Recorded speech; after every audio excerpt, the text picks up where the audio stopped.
Medicinal park अपनी इस नोएडा शहर के लिए अपनी एक पहचान बनेगा और युवा पीढ़ी के लिए, ख़ास तौर पर बच्चों के लिए, जो हमारे वनस्पतियों में औषधीय गुण होते हैं उनकी जानकारी देगा।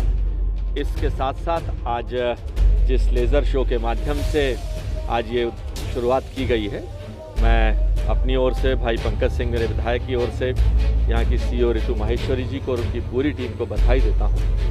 और कहावत है कि किसी शहर की पहचान पत्थर की इमारतें नहीं बनाकर वहाँ रहने वाले लोग, वहाँ की सांस्कृतिक सभ्यताओं से पहचान बना करती है। यह पार्क उस संस्कृति और सभ्यता की कड़ी में एक मील का पत्थर साबित होगा, आने वाले लोगों के लिए पर्यटक स्थल के रूप में और मॉर्निंग वॉकर्स और स्वास्थ्य की दृष्टि से भी एक पहचान बनेगा।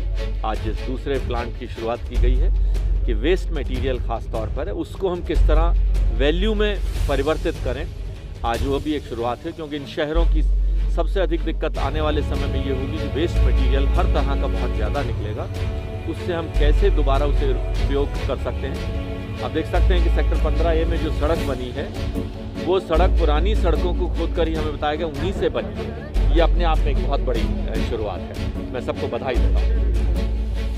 हाथ से खून निकलने लगा, घबराकर उसने जंगल की घास से अपने हाथ के घाव को ढक दिया। और फिर क्या हुआ?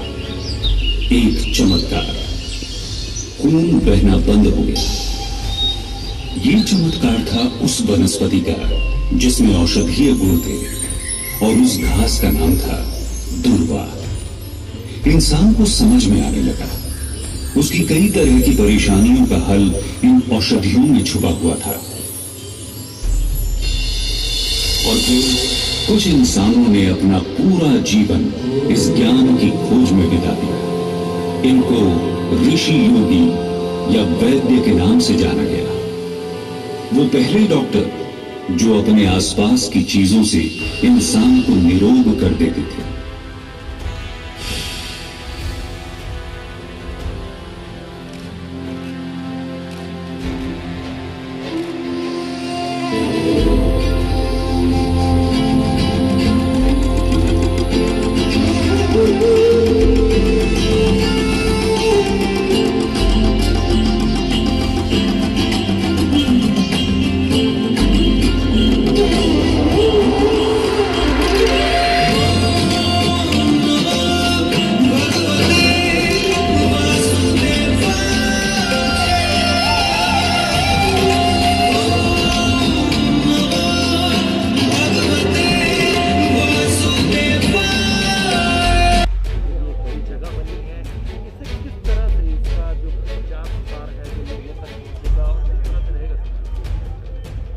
मुझे खुशी है कि ये मेरे क्षेत्र में आता है, ये मेरी कॉन्स्टिट्यूंसी में आता है। लेकिन मैं समझता हूँ कि ये दिल्ली और दूर दूर से आने वाले यहाँ पर तो बहुत सारे लोग बाहर से भी आकर बसे हुए हैं। सब लोगों को ये नई चीज़ देखने को मिलेगी। सामान्यतः ये सब सिंगापुर, दुबई और बाहर जाकर लोग देखा करते थे, लेकिन यहाँ पर छोटे बच्चों से लेकर अन्य लोगों को ये सारी चीज़ें यहाँ देखने को मिलेंगी। अब थोड़ी देर हम लोग यहाँ पर बैठेंगे, मेडिसिनल पार्क के संबंध में या अलग अलग औषधियों के संबंध में आधे घंटे में बहुत सारी जानकारी लोगों को मिली है। तो अच्छी चीज़ें हैं और किसी भी शहर में ये सारी चीज़ें होनी भी चाहिए।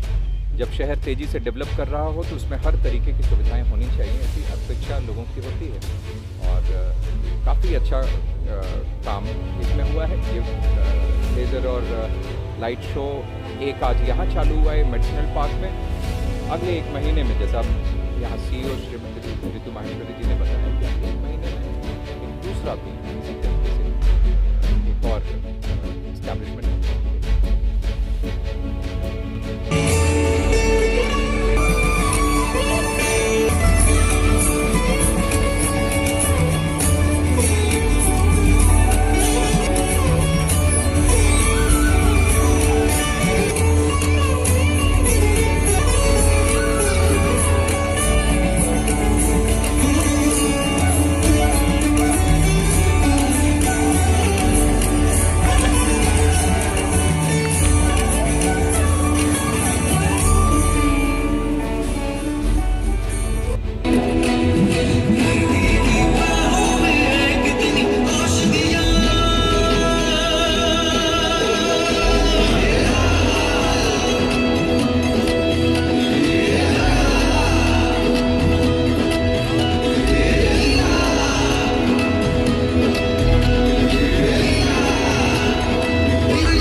पहले, जब इंसान गुफाओं में रहता था,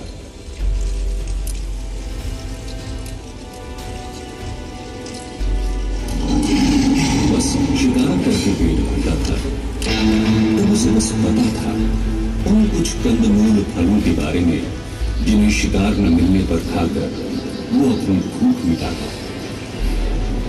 धीरे धीरे वक्त बीता, इंसान ने अपने आसपास की चीजों को समझना शुरू किया।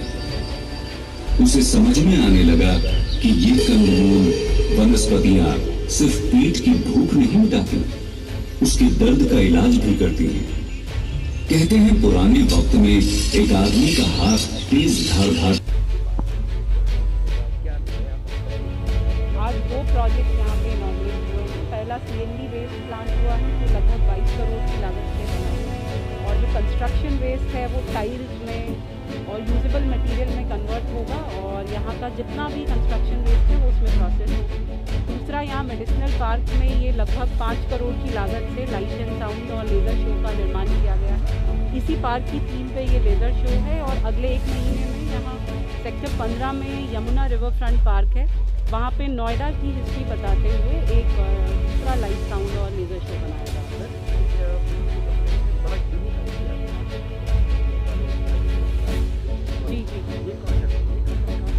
जी क्योंकि मेडिसिनल पार्क है तो उसी थीम को मैच करते हुए यहाँ बनाया गया है। सामान्यतः लेज़र शो जैसे कुछ अक्षरधाम में यहाँ आसपास दिल्ली में चलता है, जो वेन्यू है उसकी थीम से मैच करता हुआ बनाया। और जैसा मैंने बताया, दूसरा पार्क जो नोएडा में जहाँ लाइट साउंड शो बना रहे हैं वो नोएडा के ऊपर आधारित है। ये आम पब्लिक के लिए 7 बजे से रोज़ ओपन रहेगा और फ्री ऑफ कॉस्ट रहेगा। जी आधा 1 घंटे का प्रोग्राम है, 1 आवर के लिए ओपन रहेगा।